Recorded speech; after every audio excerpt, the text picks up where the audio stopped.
تجربة إن شاء الله نجحت، وبنحاول ننشرها بين الناس لعل الناس يستفيدوا منها ويحذوا حذوها ويقتدوا بيها.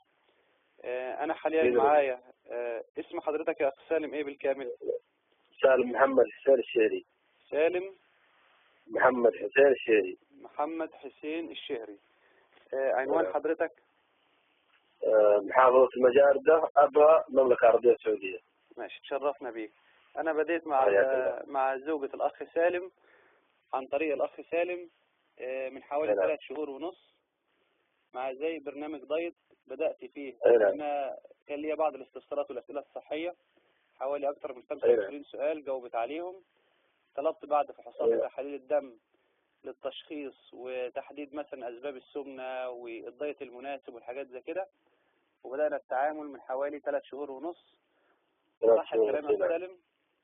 نعم صح، من 3 شهور ونص. طيب احكي بقى حضرتك انت عن اللي صار في خلال ال3 شهور، او انقل تجربتك ليه اللي انا هسجلها دلوقتي ان شاء الله عشان ايه ننشرها. والله انا حاولت اكثر مره اعمل رجيم، فتواصلت الى الايميل تبع الدكتور سمير، وتواصلت مع الدكتور سمير واعطيت الوزن عندنا واعطيت الحاله اللي عندنا. فجاء الدكتور سمير طلب تحاليل واسئله، جاوبنا عليها وارسلنا التحاليل للدكتور سمير، وبعد خلال 4 أيام أرسلنا البرنامج الحمية للرجيم، والحمد لله بدأ متابعة معنا لمدة 3 شهور ونص، وخلال 3 شهور ونص نزلوا إلى حدود 60 كيلو والحمد لله. نأكد على معدل النزول في 3 شهور ونص. في 3 شهور ونص 60 كيلو. 60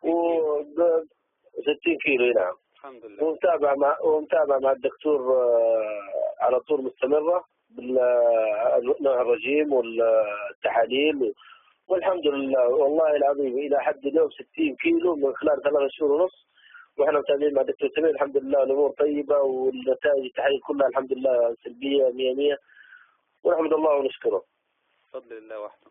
طيب أنت راجل، أنت حضرتك حتى أقسمت إن الكلام ده صدق وحقيقة، لأن طبعا ممكن يفكروا إن إحنا بنعمل دعاية لنفسنا، بس إحنا بنحاول نشجع الناس.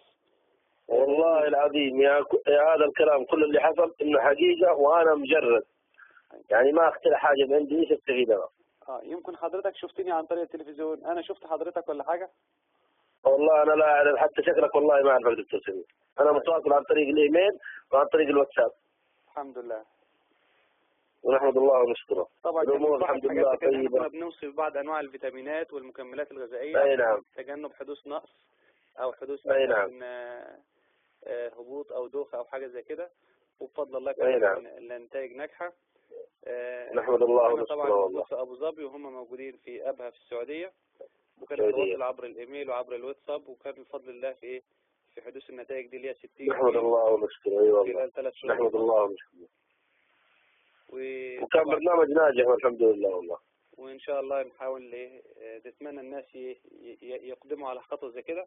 قلت لي إن في بعض الناس حاولوا من قرايبك أو معارفك. أي نعم، وتواصلوا ناس تأخذوا أرقامك وتواصلوا معك، والحمد لله الأمور إن شاء الله طيبة، ونحمد الله ونشكره. والله كان يعني الرجيم المشكلة عندنا كانت هذه عائق كبير، والحمد لله تخلصنا منها، والحمد لله الحين ماشي الأمور طيبة.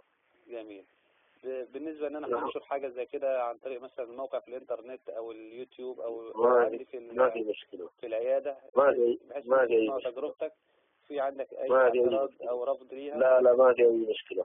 جزاك الله كل خير. هذا كان خير، هذا والدار خير كفاية. جزاك الله كل خير، ونسألك الدعاء ان شاء الله.